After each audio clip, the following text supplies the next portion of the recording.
Hello and welcome to Basic Medical Sciences. If this is your first time, please make sure you subscribe so that you won't miss any of our latest videos. In this video, we are going to talk about the rabies virus, which belong to the Rhabdovirus family. Right, so the rabies virus is a negative sense single-stranded RNA virus, and here we are representing the negative sense part using the moon. It is also an enveloped virus, so here is the envelope, and it is a helical capsid, and here is your helix. Right, this rabies virus, you have a specific shape on microscope, so it is like a bullet shape. Okay, it looks like this. Now let's talk about transmission of rabies. Right, firstly, you need to know that the rabies virus can infect almost any warm-blooded animal, right? And most of which will be the reservoirs, right? So the most common animal reservoirs, for example, are worldwide dogs, and particularly in the US, the most common are birds, and other hosts include foxes and rodents, right? So this virus spread through saliva of rabid animal after a bite injury. Now let's talk about the pathogenesis. The rabies virus binds to the acetylcholine receptor, particularly nicotinic acetylcholine receptors of the peripheral nerves in the wound bite. Right, so what will happen is that the virus will migrate like retrograde, like back from the periphery to the central nervous system along the axonal microtubules using the D9 motors, right? So the speed is usually 1 to 3 millimeters per day. The region of bite will determine the duration of, or we can say will determine the incubation period, right? So if it is far from the CNS, or if the region is poorly innervated, then the incubation period will be a little bit longer. So for example, if the bite is on the fingers, there is perfect innervation, there is good innervation, so incubation period will be short. All right, let's continue. So this virus will then enter the central nervous system and infect the brain, right? So firstly, it will infect the diencephalon, hippocampus, and the brain stem, right? So in general, we can say the incubation period is 1 to 12 weeks on average, right? But you need to remember that the moment you begin to see the symptoms, it's done. It's done. You are gone in most cases, right? Okay, so these symptoms can be classified into two groups, right? We have encephalitic rabies, right, which is most common, and we have paralytic rabies. This one happens like in less than 20% of the cases. Okay, so let's start with encephalitic first. The pathognomic sign of rabies is hydrophobia.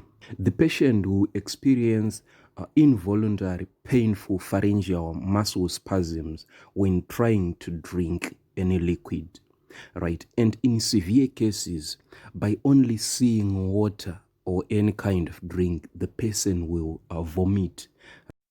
And this may present along with agitation and foaming and strange behavior, right? And the person will be aggressive and confused. The central nervous system symptoms include confusion, hallucinations, photophobia, fasciculations, and seizures, right? And also there will be increased muscle tone and reflexes with nuchal rigidity.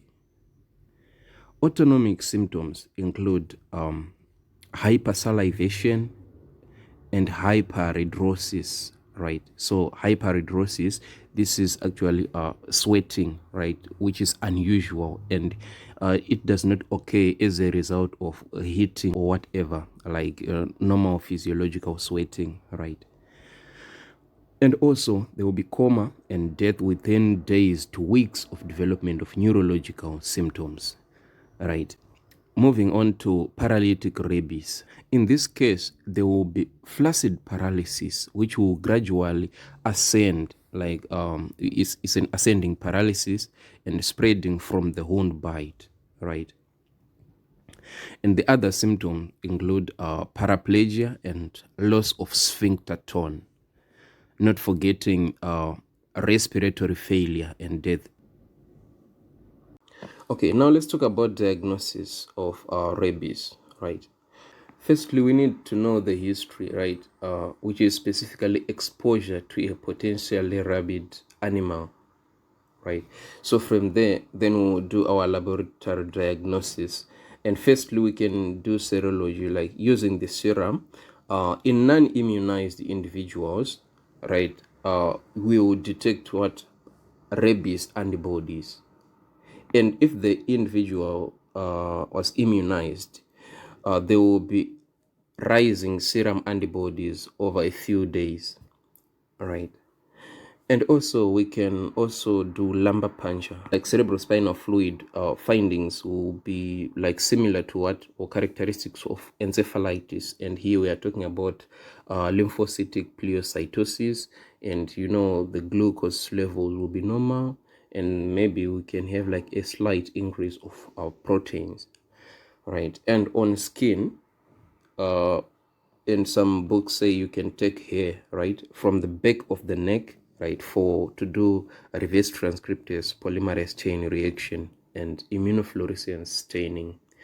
And we can also take saliva, right, for a PCR again, for viral detection and viral culture, right? But the other method is like on post-mortem of brain tissue, right? So here we will detect Negri bodies. So Negri bodies are actually eosinophilic cytoplasmic inclusions, which are typically found in Purkinje cells of the cerebellum and pyramidal cells of the hippocampus, right? So here is how they look like. And here is another picture. So here you can see a Negri body, a Negri body, a Negri body, and also here. Now let's talk about prophylaxis, right? So we can divide prophylaxis into pre-exposure and post-exposure, right? So pre-exposure first is just same as vaccination. So here there is an inactivated or cured vaccine, and it is indicated like for people with frequent occupational contact with potentially rabid animals, for example, vet workers, right? And also travelers to regions in which rabies is widespread, especially if post exposure prophylaxis may not be readily available, right? So if we talk about post exposure, we need to talk about, like, firstly to analyze the risk, right? So here is how we do it, right? So if a patient was bitten by a wild high risk animal, right? If that animal is available, we can test it, and if it is positive of rabies, then we do pre-exposure prophylaxis, right? I will tell you how to do it, right? And if the animal is not available, right, we do it again, we do post-exposure prophylaxis, right? So this was about a high-risk animal, right? If it is a domestic carnivore, right, if it is available, if it is unavailable for observation, we can do it post-exposure prophylaxis, right? If the animal, okay, let's say if a dog is there and the symptoms are developed like within the next 10 days, yes, we can do what, the post-exposure prophylaxis and testing the animal. But if the animal is test negative, then we need to stop the PEP, right? Talking about indoor domestic herbivores, here we don't do a post-exposure prophylaxis. And if it is a bite from livestock, outdoor domestic herbivores, or other animals, here we need to contact the health department, right? Okay, so let me tell you how we do this PEP. When a person has been bitten or an open wound has been licked by a possibly rabid animal, right? That wound should be cleaned like with soap and water. That will significantly lower the risk of infection, right? So in non-immunized patients, we do passive active immunization, right? So this is two parts. The passive immunization, we do it by giving rabies immunoglobulin, right? And like it's given on the site of the wound, right? So these immunoglobulins, they should be not too much because that will suppress the formation of new immunoglobulins when we do active immunization, right? So this second part of active immunization, we use inactivated rabies vaccine, right? And it's given intramuscular and on days 0, 3, 7, 14. Okay, what do I mean by saying day 0? Okay, so we need to do this prophylaxis like as soon as we suspect that the patient is at risk of getting rabies. If we begin to see symptoms, what it means is that it's fatal already, right? Okay, so but if the patient has been immunized, right, those patients who have been vaccinated against rabies should be treated after exposure, right? So what we do is like we give them rabies vaccine like on day 0 and day 3, right? And it's intramuscular. And those patients who have been immunized, we don't give them immunoglobulins, right? And we also need to check the antibody titers on day 14, all right? Thanks for watching. If you like this video, give it a thumbs up, subscribe, click the notification bell so that you receive a notification whenever we upload a new video. Until next time, head bowed.